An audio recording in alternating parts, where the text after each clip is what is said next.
Thank you very much, Mr. Chairman. Congratulations to the nominees. Thank you for being here. Mr. Walk, let me just start with you. Give us a sense, if you would, give me a sense of your priorities. If confirmed, what do you think are the major efforts, lines of effort that you would pursue? Just give me a sense of what you think the lay of the land is. Senator, thank you. So the top, I would say, 3 priorities would be public health and safety, integrity of our programs, and also the national security programs.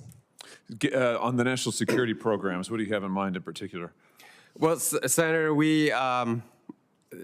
you may know that the Secretary has released a farm security plan that highlights kind of the linkage between Homeland Security and agriculture. We've seen, for example, foreign investments in the United States related to agriculture, both in foreign purchases as well as companies where we're getting data that seems shipped to exported to foreign adversaries, and I think we need to, as we take actions on those kinds of things for the IG, to make sure that it's done in an appropriate way. Other issues that I think deserves a look is research security. I'm sure, as you may know, in the last 6 months, there's been at least 2 breaches at the University of Michigan involving biological materials that have a link to agriculture. One is fusarium, which the FBI has characterized as an agro-terrorism weapon, and the other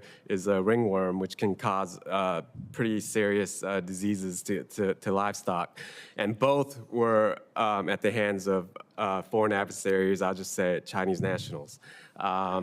And there seems to be a pattern there, and in other schools as well, where we need to be looking closer at research security, particularly when it comes from USDA. Is that money staying within the United States, or is it somehow supporting foreign adversaries?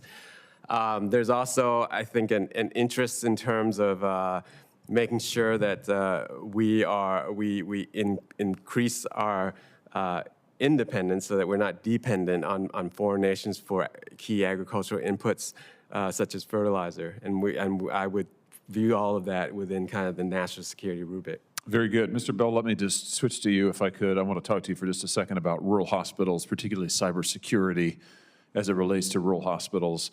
About 40% of the hospitals in my state are rural. Frequently, these hospitals do not have the budget to stand up a cybersecurity effort, and as a consequence, they are frequently the targets of cybersecurity attacks. That's one of the reasons that Senator Hassan and I have introduced a bill called the Rural Hospital Cybersecurity Enhancement Act, which would direct HHS to create a comprehensive workforce strategy to train and develop cybersecurity personnel and professionals to help rural hospitals in particular. Now, I ask you this because if this legislation were to pass, the Office of Inspector General would be tasked with auditing how HHS develops and rolls out the cybersecurity strategy, including verifying that the training goes to the neediest hospitals, holding grantees accountable for improvements in defenses.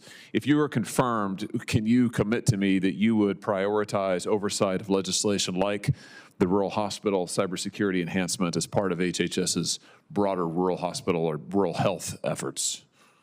Senator Hawley, thank you for the question. I concur that's a serious problem.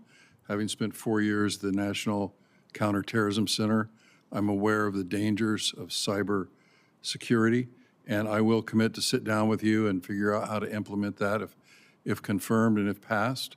But I believe that would be a top priority even if the legislation doesn't pass. Very good. And give me a sense of, in just our few remaining seconds here, of what you see as the other top priorities and lines of effort should you be confirmed. I think 80% of the IG staff is dedicated to Medicare, Medicaid fraud. There's a lot of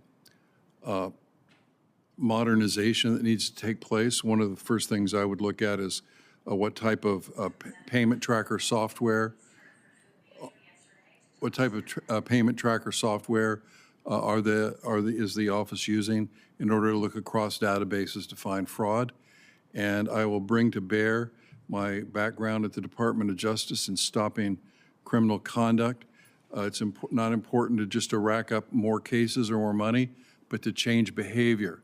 The behavior of people doing the fraud needs to be changed. So I would design advice and initiatives to change the behavior of people committing fraud so they don't decide not to do so.